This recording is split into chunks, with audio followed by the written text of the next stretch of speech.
Depressão, ansiedade, um transtorno bipolar. Tem tanta patologia aí, né? As nossas chamadas doenças da alma, são os transtornos mentais, mas a gente sempre se pergunta qual será o que está mais em evidência, qual a patologia da área da psiquiatria que mais busca ajuda nos consultórios psiquiátricos. Quem vai falar um pouquinho sobre esse assunto com a gente é o Dr. André Boim, psiquiatra aqui de Ribeirão Preto.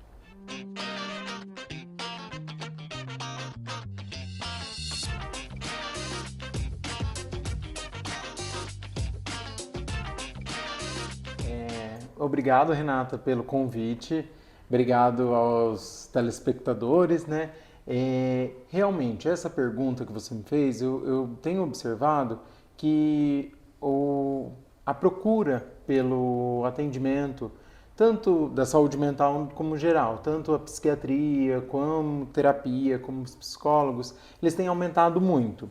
Durante a pandemia, a gente observou um aumento muito importante, uma sobrecarga neste momento, eu acho que de uma forma muito natural e saudável, no sentido de uma prevenção e olhar para a saúde mental de uma forma menos preconceituosa, como aquela questão de loucura. Sim.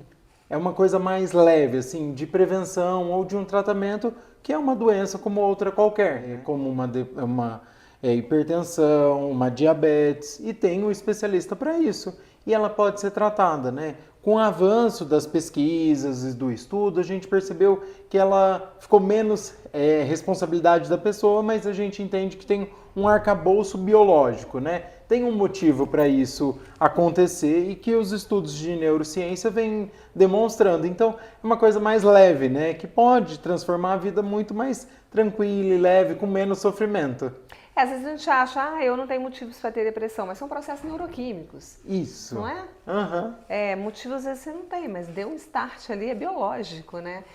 Eu falei depressão, mas a depressão é a doença que você mais vê nos consultórios ou a ansiedade? O brasileiro é muito ansioso, né? Olha, Renata, é isso mesmo, assim. Eu até separei alguns dados para a gente conversar um pouco aqui. A ansiedade, sim, é o transtorno psiquiátrico mais prevalente na nossa sociedade. O brasileiro é a nação que tem mais ansiedade no mundo. Por isso o consumo de medicamentos tão alto? Isso. Chega em torno de 10% da população a prevalência de ansiedade, transtorno de ansiedade generalizada. Isso quer dizer, 1 a cada 10 tem um transtorno de ansiedade generalizada. Só lembrar, né, você falou da medicação. Às vezes, né, o transtorno de ansiedade generalizada, às vezes ele não precisa. Se ele for leve, até um moderado, ele consegue sem medicação. Mas o moderado a grave, possivelmente precisa de medicação. Se a gente seguir na lista, né, a depressão é o segundo mais prevalente, chegando em torno a uma prevalência de 6% na população. E tem estudo que mostra que assim, em torno de um quinto, 20% da população brasileira vai ter pelo menos um episódio depressivo ao longo da vida. Ao longo da vida. Isso é bastante. Daí, se a gente for em outros estudos, né, segue pelos transtornos alimentares, com uma prevalência de 5%. Não pensei nisso, é verdade. E em criança chega até 10%. Sério? Em criança mais prevalente, né? O transtorno afetivo bipolar, como você citou, é 4%. O TOC, 2% da população brasileira. E a esquizofrenia chega a 1%. Depois, o sétimo lugar fica para o transtorno de estresse pós-traumático, também em torno de 1%. Dessa tua experiência aí à frente da psiquiatria, você elencou pra gente, né, quais são as mais frequentes. Então vem primeiro a ansiedade, segundo a depressão. Tem algumas dessas patologias que você citou, de todas da psiquiatria, que você acha mais difícil de ser tratada? Olha, o que eu tenho, assim, muita dificuldade é transtorno de uso de substância, né? Seja o alcoolismo, seja drogadição, né? Como crack, maconha, entre outros. Esse eu acho que é um desafio, porque você tem que se renovar a todo tempo, né? De esperança, investimento, porque é muito difícil.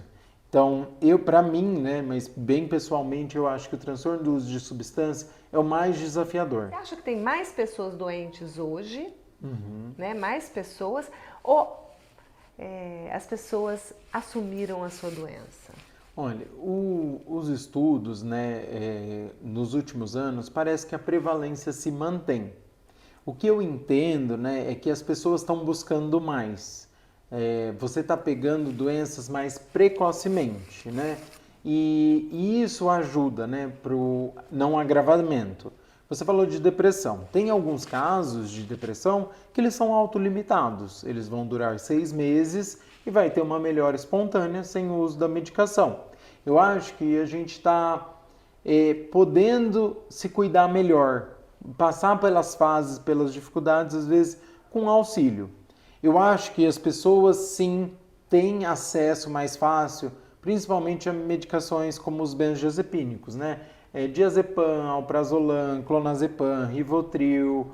Esses são um perigo, porque a possibilidade de dependência e abuso e não tratar a doença é muito alta.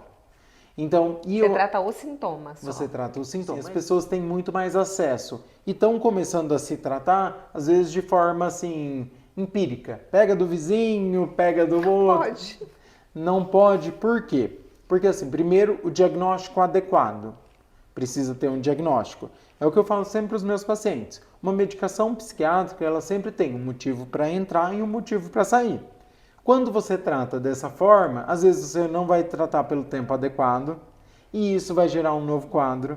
E isso talvez no próximo quadro, né, no próximo episódio, não responda com essa medicação e pior. Então você fica exposto, né? Tem um protocolo, quando entra, quando sai, porque tira. Então esse é um grande problema que a gente vai procurando de uma forma emergencial, mas não de um tratamento a longo prazo. Fazer as questões não medicamentosas, como procurar uma psicoterapia, atividade física, resolver seus estressores, às vezes uma terapia familiar. Então, isso é muito importante, que o tratamento psiquiátrico ele vai muito além de uma medicação. Doutor André, para a gente concluir, se você falasse assim para o meu público, para ter saúde mental bem bacana, você precisa de...